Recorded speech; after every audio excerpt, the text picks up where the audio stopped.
Hello everyone, tonight on Business Live, a warning to governments not to ignore the science and the facts as IMF projects our debt stock to hit 81.5% of GDP by the end of this year. We'll be hearing from former Finance Minister Seth Terkper. Also coming up, largest steel factory in West Africa commissioned by President Akufo-Addo today. The president has been talking about tax exemptions for companies under 1D, 1F.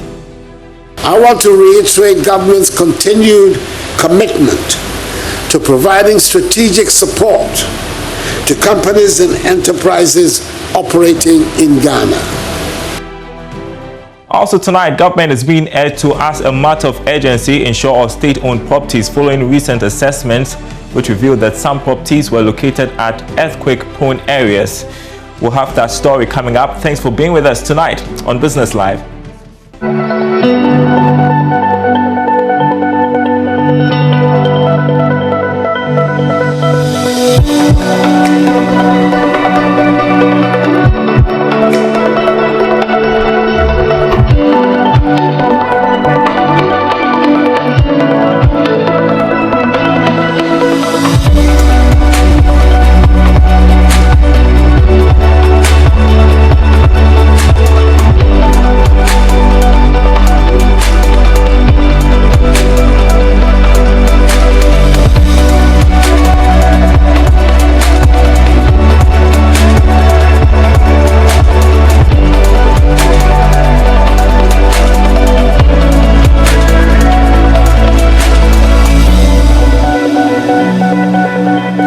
The commodities we are watching in green tonight, cocoa adding $49 to trade at $2,450 a ton, as you just saw. My name is Darryl Kwa. Welcome once again to the program. Tonight, a warning to the managers of the economy not to ignore the warning signs as the IMF April 2021 fiscal monitor projects Ghana's public debt stock to hit 81.5% of gross domestic product by the end of 2021. Now, the IMF Fiscal Monitor, which keeps Ghana in the group of low-income developing countries, where we have been for years, warns the country stands at risk of economic distress if we do not manage our debt situation. Former Finance Minister Seth Terkper is asking government not to ignore the warning signs. Where did we come from? Yes, it is true that the IMF classification has always been there, but the warning signals are there.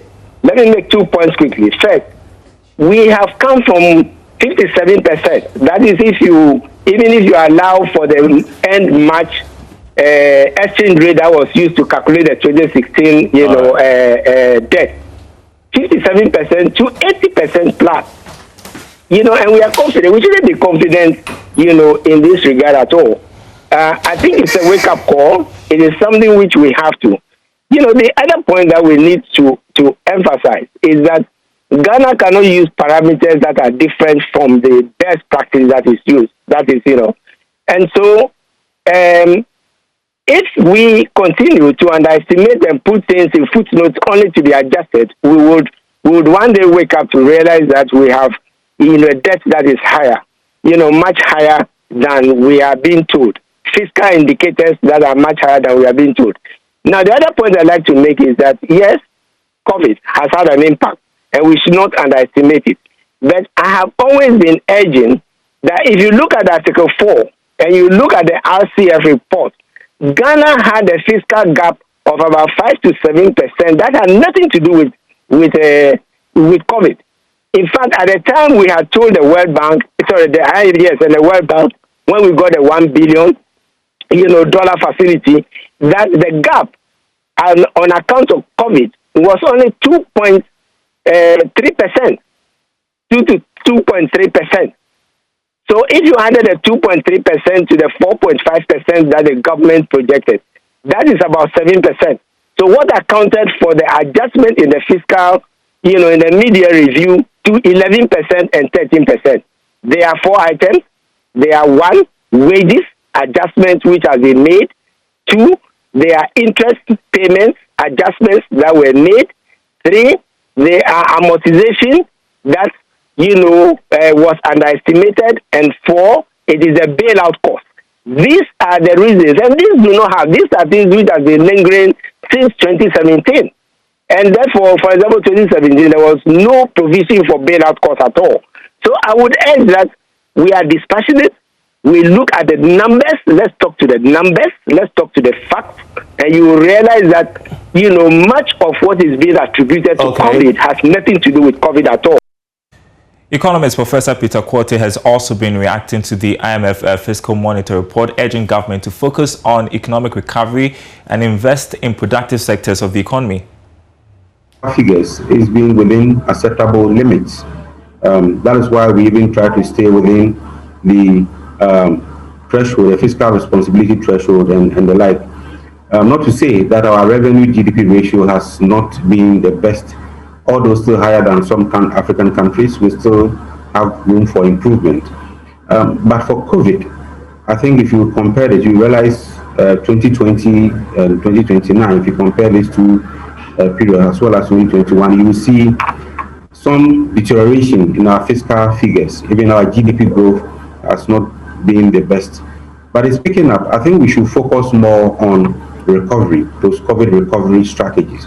How do we move back to our pre-COVID era in terms of investing in the critical sectors? All right. If we have, this is the time to spend. This is the time to spend in our productive areas so that we can recover quickly from the recession we went into as a result of COVID.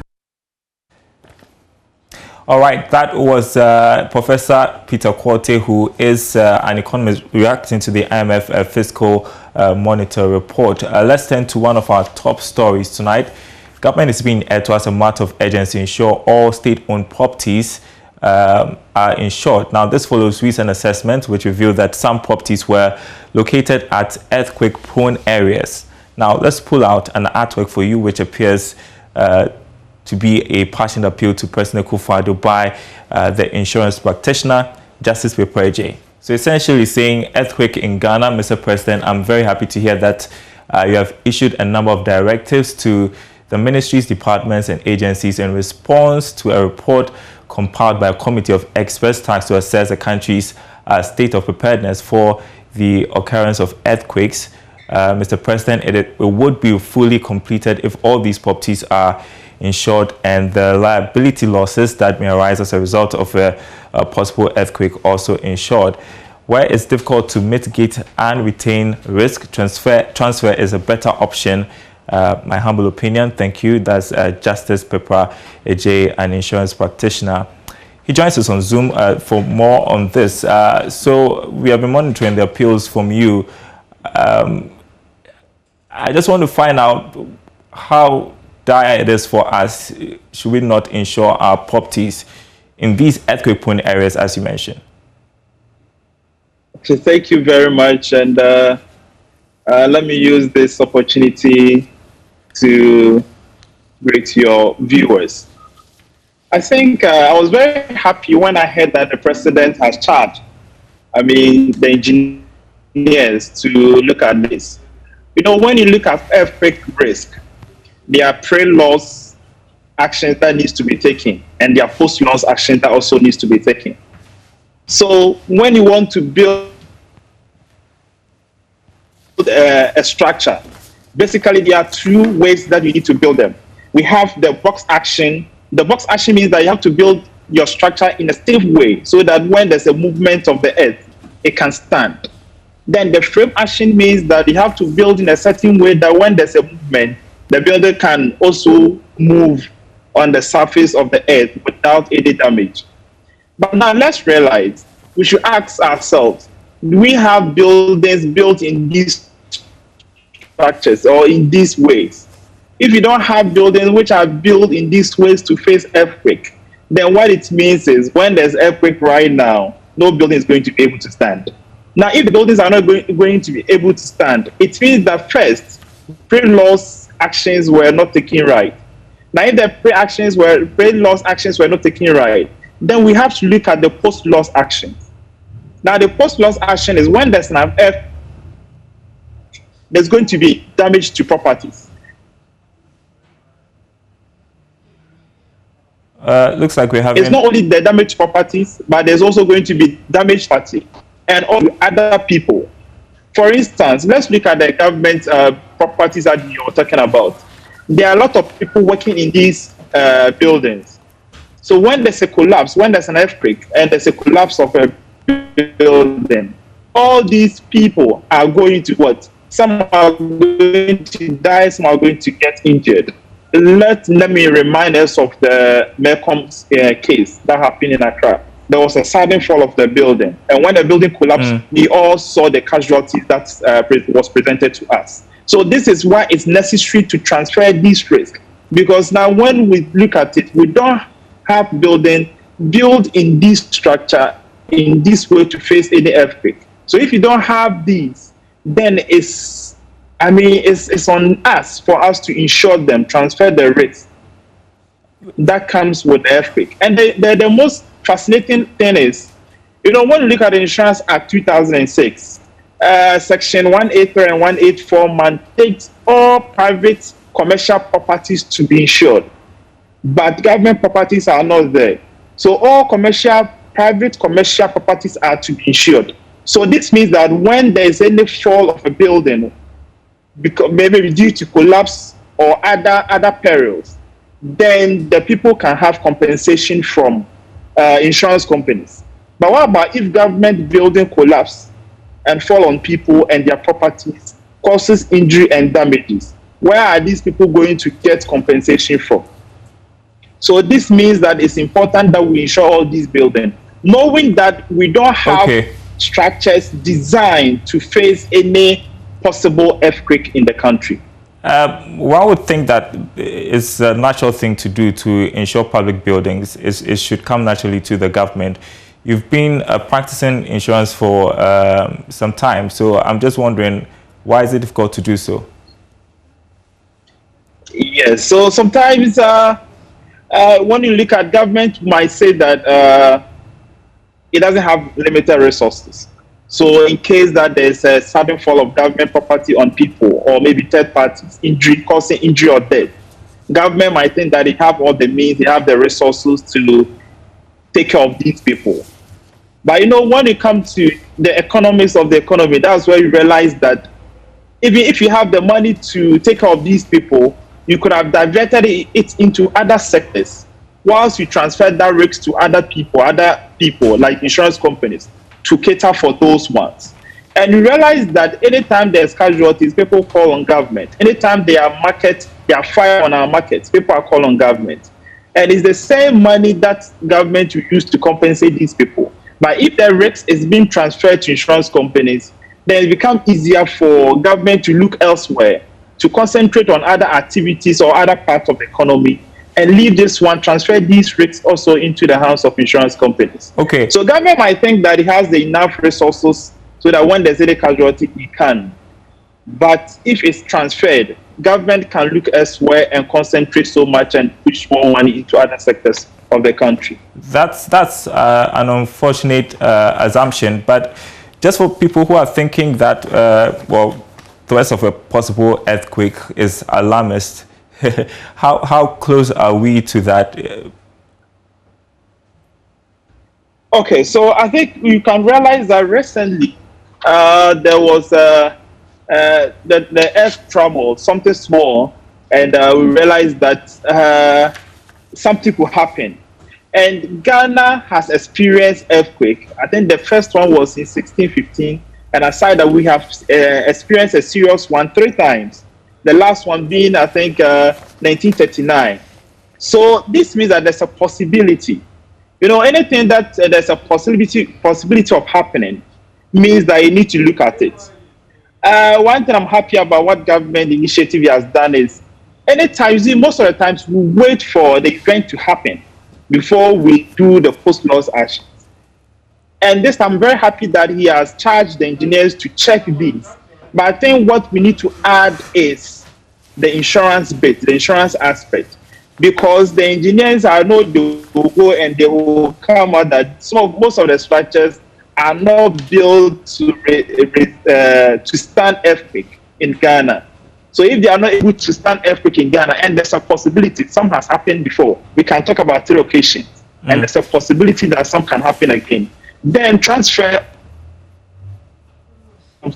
the losses that will come after the earthquake is the best thing for the country. Justice Prepare Jay, thanks very much for your time tonight. I appreciate it. Well, President Akufo-Addo has retweeted his commitment to support companies under his much-touted One District, One Factory program with tax exemptions. According to him, this will provide sustainable jobs for the youth. He was speaking at the grand opening ceremony of Phase 1 of the B5 Plus steel plant in Nigo Pram here in the Greater Accra region. The 76 factories operating under this initiative have so far employed some 139,000 people who hitherto would have been at home twiddling their thumbs with no hope in sight. When all I1DF, 1D1F projects come on stream, we expect some 258,000, 85,000 more Ghanaians to get direct jobs. Clearly, this policy has the potential to absorb many more young graduates into well-paying, sustainable jobs within their district, municipal, or metropolitan areas. What we're witnessing here today in Lakbliku is a true reflection of the benefits of the 1D1F policy.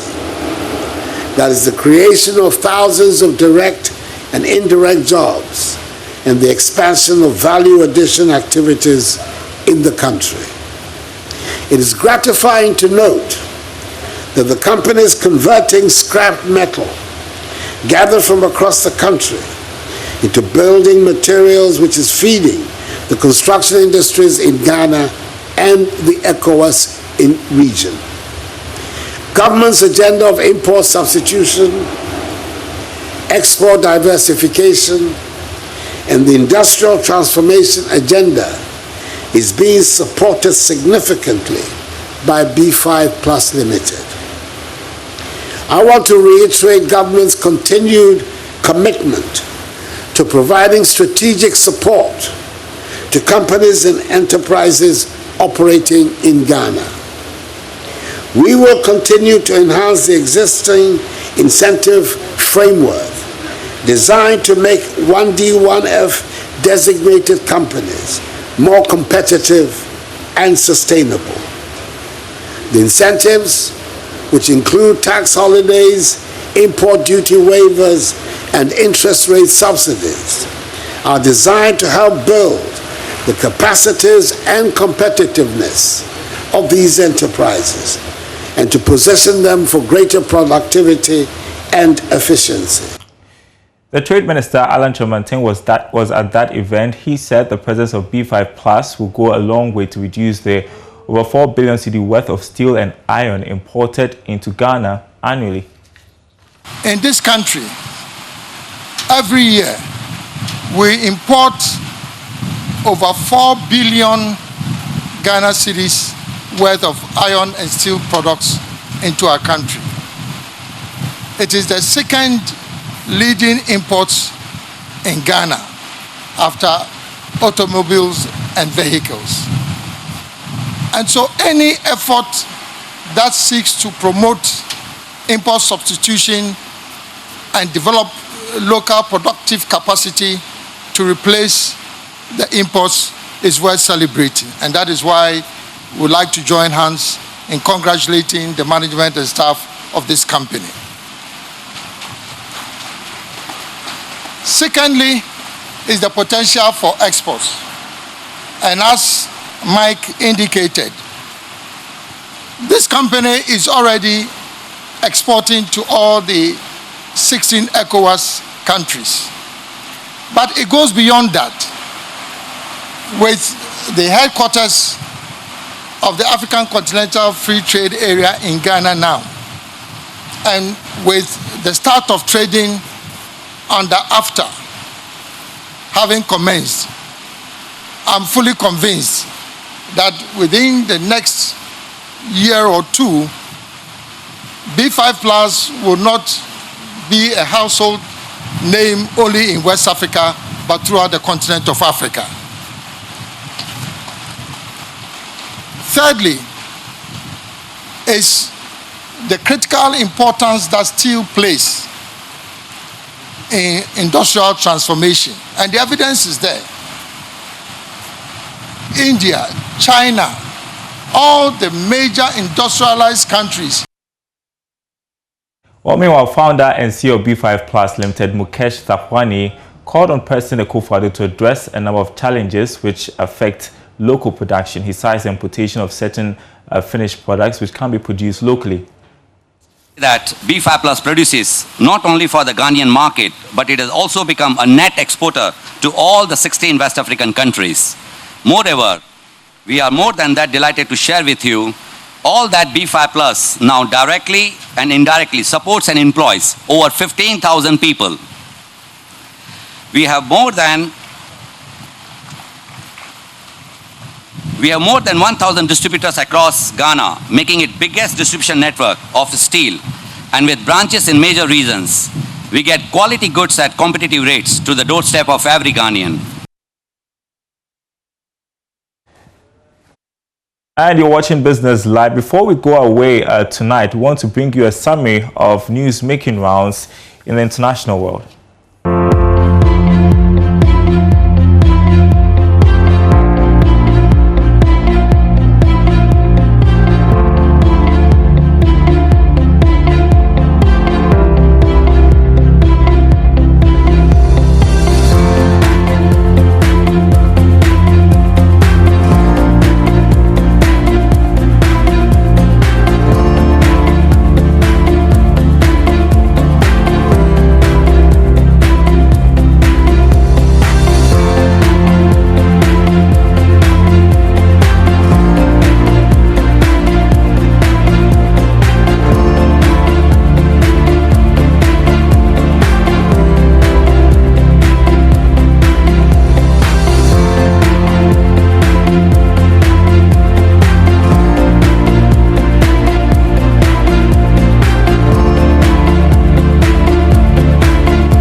And that's Business Live tonight, everyone. Thanks for watching. My name is Daryl Kwao. There's more news on our website, myjoyonline.com/business. You get more on the IMF's fiscal monitor. That story about Ghana's fiscal deficit of GDP in 2020 being 16% and not 11.7%. You want to read more about that and other stories on our website, myjoyonline.com/business. Thanks for watching. We're back same time tomorrow.